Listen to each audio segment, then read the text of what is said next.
un homme rempli de sagesse. Et mon vœu le plus ardent, c'est que toutes ces valeurs profitent à notre province en particulier, mais également à tout notre pays.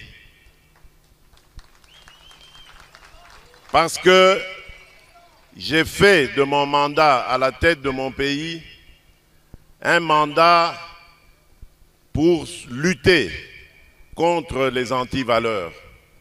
Et je sais que nous avons eu à plusieurs reprises l'occasion d'en parler, vous et moi.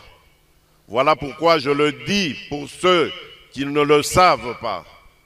Monseigneur Emmanuel Bernard Kassanda est un grand homme, un homme de valeur.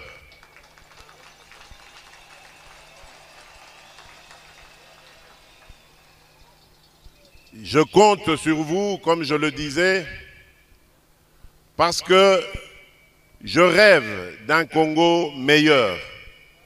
Depuis que je suis arrivé à la tête de ce pays, je me suis rendu compte de l'immensité du gouffre dans lequel ce pays se trouvait. Et je dois m'appuyer sur des hommes et des femmes de valeur, des hommes tels que vous, pour réussir ma mission. Permettez-moi également, Monseigneur, de remercier et de rendre hommage à Monseigneur Marcel Outembi, ici présent, pour son discours et ses mots aimables et encourageants à mon endroit et à l'endroit de l'État congolais. Oui, Monseigneur Marcel, je crois aussi que l'État et l'Église, particulièrement l'Église catholique, ont l'obligation, je dis bien l'obligation et le devoir de collaborer, de marcher ensemble. Et c'est peut-être ici l'occasion pour moi de tirer la sonnette d'alarme par rapport à une certaine dérive constatée au sein de l'Église catholique.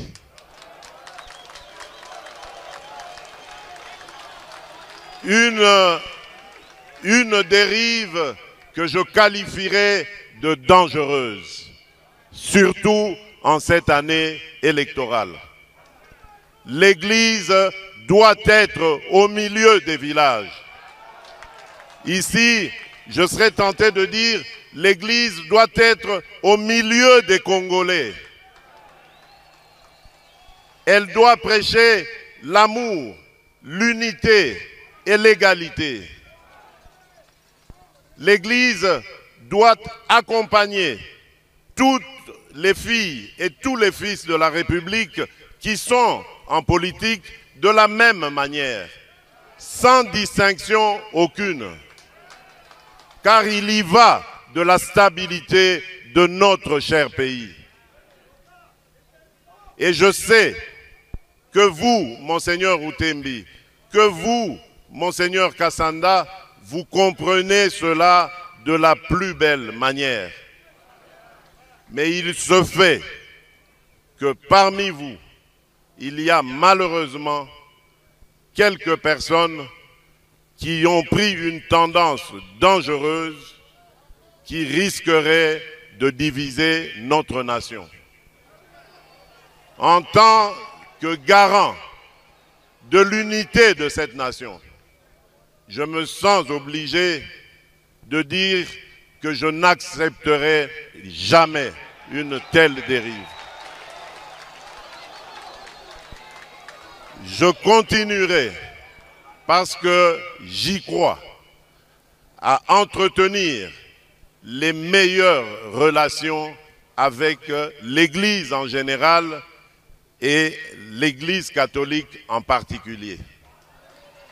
Je ne lésinerai sur aucun moyen pour aider cette institution qui nous est si chère et qui est si chère à mon cœur, pour qu'elle se solidifie et qu'elle reprenne son combat que nous avons toujours admiré, le combat qui a fait de nous aujourd'hui des hommes et des femmes éduqués, remplis de valeurs. Oui, c'est grâce à cette Église que je veux revoir, prendre le devant pour nous aider à relever ce Congo qui est malheureusement terrassé à cause des antivaleurs telles que la corruption, telles que le tribalisme, telles que le séparatisme, telles que l'impunité, et j'en passe. Je sais que je peux compter sur vous et sur Dieu pour que cela demeure et soit toujours permanent, c'est-à-dire une relation excellente entre l'Église catholique et l'État. Je vais terminer mon propos en réaffirmant encore ma détermination à garder ce pays uni et à le pacifier. Je ne reculerai pas devant les menaces et les intimidations en tout genre. J'ai passé quasiment les 3/4 de ma vie à combattre aux côtés d'un grand homme. J'ai cité Étienne Tshisekedi Wamulumba, d'heureuse mémoire. Cet homme m'a appris l'amour du Congo et des Congolais. Et donc, je ne serai jamais, au grand jamais, le fossoyeur du Congo et des Congolais. En revanche, je m'attaquerai sans hésitation, sans remords, à tout Congolais qui mettrait en danger la sécurité et la stabilité de notre pays.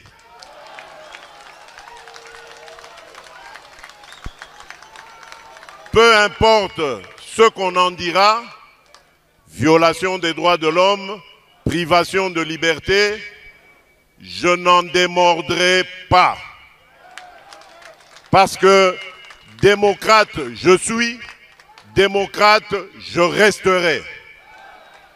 Je n'ai aucune leçon à recevoir de qui que ce soit dans ce domaine. J'ai la charge de protéger et de garantir le bien-être de tous les Congolais, de quelque bord politique qu'ils soient, religieux ou autres idéologiques, et donc je ne lésinerai sur aucun moyen pour remplir ma mission du mieux que ce soit. C'est l'histoire et Dieu qui me jugeront. Monseigneur Emmanuel Bernard, encore une fois, je voudrais vous remercier d'être l'homme que vous êtes et de m'avoir associé à cette célébration mémorable et inoubliable. Je suis heureux d'y avoir participé et d'y avoir aussi apporté ma contribution. Je vous souhaite bonne chance, plein succès pour tout ce qui vous reste encore à remplir comme tâche dans notre chère province et dans ce diocèse de Mbuji-Mayi. Que Dieu Tout-Puissant vous bénisse. Nzambi akutwambanda Panda kabiki ya milonga